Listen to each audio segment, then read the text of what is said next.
Hello guys and welcome back to another video. Today's video I'm here to give you my thoughts on the upcoming game between Luton and Stoke City. I'm going with a 0-0 score prediction. Let me know your score predictions down in the comment section. Let me know how you're feeling. Drop a like as well while you're down there, and if you're new to the channel, please subscribe.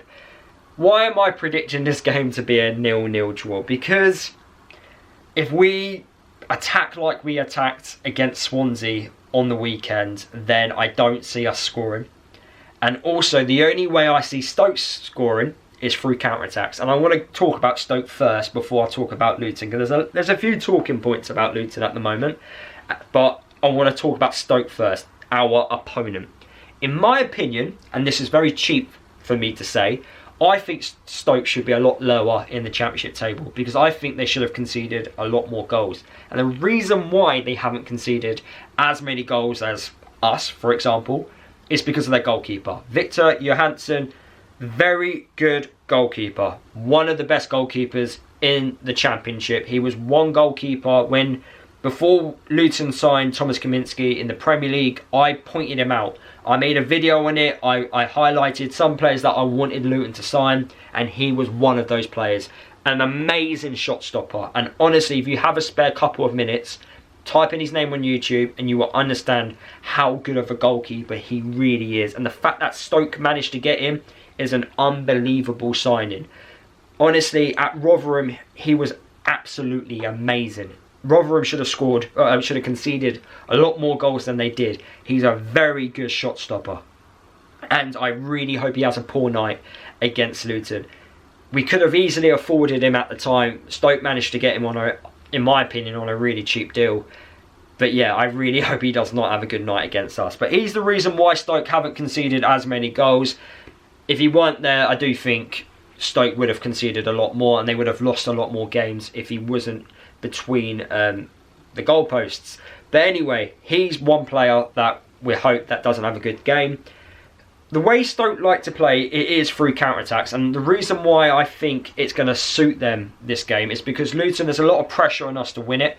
We're going to be attacking a lot more, which means there will be space in behind. So if we do lose the ball cheaply, I feel like Stoke will be able to exploit that. They've got really good counter-attacking players. I've looked at their highlights and a couple of games so far this season. A lot of their goals do come from counter-attacks, and one player in particular called John Ho, a South Korean international, got five goal contributions so far this season. He's a really good passer off the ball. He can play on the left-hand side. He can play as a number 10. He can play as a centre mid. He can play as a striker. I can imagine he may start on the left-hand side, but then have the ability to drift into the middle and play more centrally. He's someone who likes to link the play up, really good passer off the ball. I can imagine him trying to feed Tom Cannon, a very quick centre-forward, a player which Luton were interested in before the season started, or towards the end of the summer transfer window. We need to watch out for him, because he will get in behind and exploit that space. So we need to be careful in possession. We can't be giving it away cheaply, because Stoke will, I think, straight away will counter-attack us. And as the away side, I think it will suit perfect for the way they like to play. In terms of Stoke and how they've been over the last couple of years, it's been a strange one. I feel like upstairs is the problem, in my opinion. I don't understand some of the football decisions they've made. I feel like getting rid of Steven Schumacher was a poor decision. I didn't feel like he did anything wrong, and I felt like he was turning a corner and he was trying to get, better results and making small steps of improvement.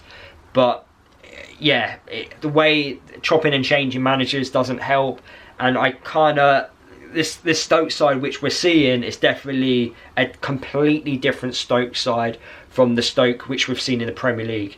And I'm going to reference the defenders here, because the likes of Ryan Shawcross, Robert Huth, Eric Peters, those type of aggressive centre halves who would put their body on the line, win every header, throw themselves into tackles, blocks, shots, everything. They do everything as a complete no-nonsense centre-half.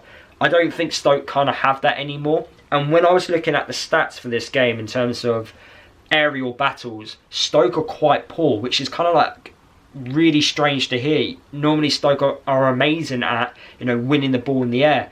Whereas their centre-halves, they're not the best. And that kind of fits the way Luton like to attack. If we put crosses into the box, we can really exploit Stoke's weaknesses here.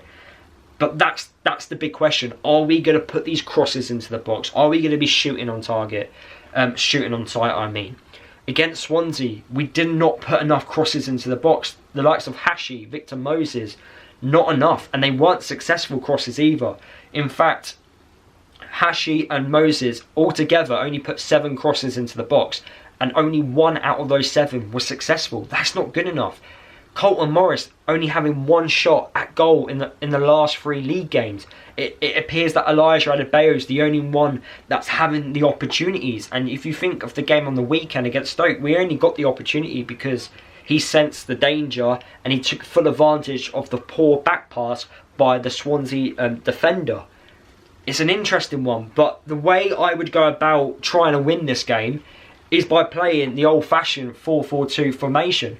And what I would do is, I would play Moses and Elijah Adebayo because I feel like we need to bully that defensive box from Stoke. We need to bully that box. We need to put a load of crosses into the box. We need to be aggressive. We need to be attacking balls. We need to be on the edge of the box, ready for the, if the ball gets loose. We need to be putting these balls into the box. As I've already mentioned, a lot of goals which Stoke have conceded have been from, not winning their battles in the air. We can exploit that. We've got the players to do that. From set pieces, the likes of Tom Holmes and McGuinness, attacking that ball. We've got players within our team that can win the ball in the air. So we need to use that to our full advantage. How would I set the team up? Well, we found out from the press conference today, Amari Bell, he's out injured, so that's a massive loss. So the defence is going to be interesting. I'd be really frustrated if we play 5 at the back, because we're very limited in defence at the moment. I'm not too sure about Reece Burke. I haven't watched the full press conference. I haven't heard much about Reece Burke, but my prediction is he's probably not fit and available. But I can imagine Luton's back 5, so the goalkeeper in Thomas, and then I would play a back 4. I think it has to be a back 4. I play Hashi right back. I play the 2 centre-halves in McGuinness and Holmes. I thought Holmes was quite good against Swansea. Left back, I would play Joe Johnson. It feels like we've only got 1 player to play there, and that is Joe Johnson, an academy player who I think deserves a chance and an opportunity to prove himself. I would play him there. I would not play Victor Moses there. We are taking away Victor Moses' strengths.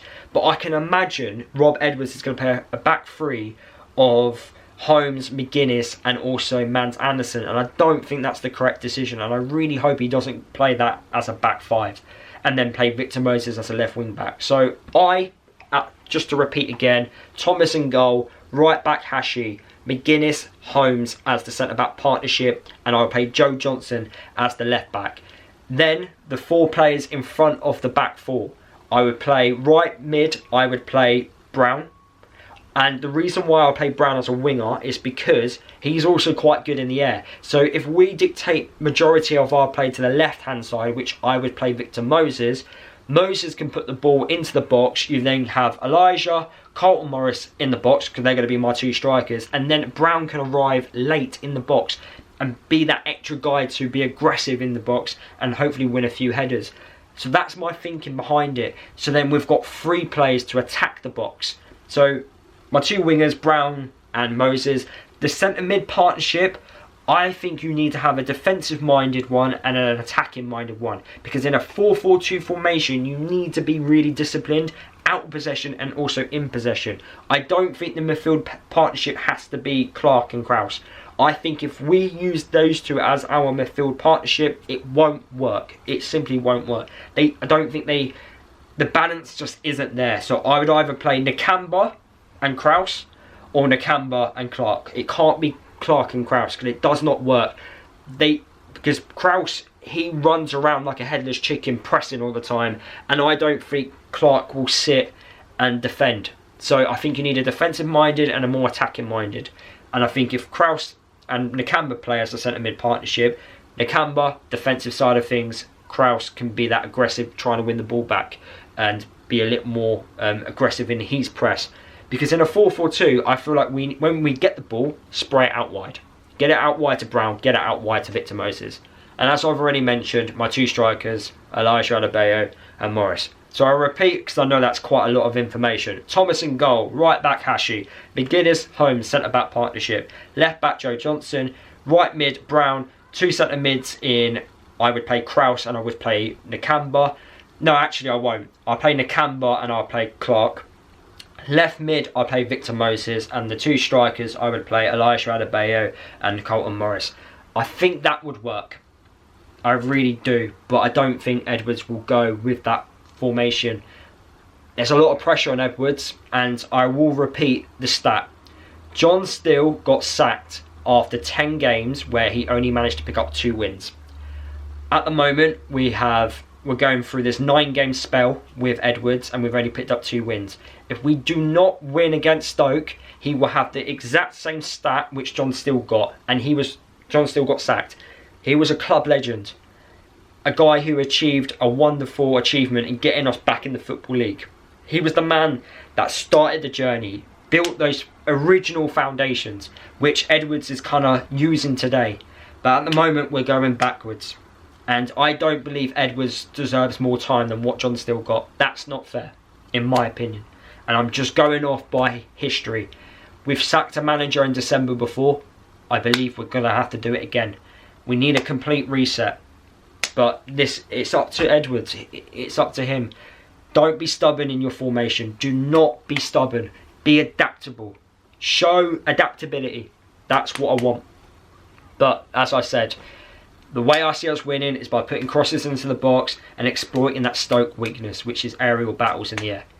We can do it. It's up to us. But we also got to watch out for that counter-attack from Stoke, because they are dangerous using it. Those are my thoughts. Let me know what you think. Subscribe, like, comment, do all that stuff, and I'll speak to you guys after my match reaction after the game against Stoke.